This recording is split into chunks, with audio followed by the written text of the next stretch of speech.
Знову всіх вітаю, брати і сестри, на моїм каналі. Сьогодні я знаходжуся у Верхньодзвінську.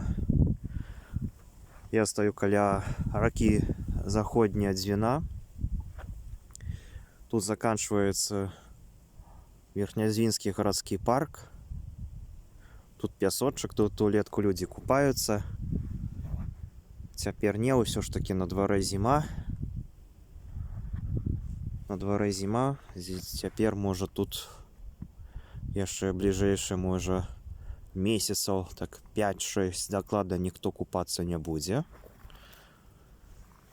Холодно, сёння мінус 10 прыкладна. Нават пясок подо мною такі замёрзлы. А вось рака яшчэ не. І льдом не пакрываецца. Бо ўсё ж такі снежань сёлета такі цёпленькі. Нават занадта цёпленькі. Толькі невялічкі такі лядок уздоўж берага і ўсё.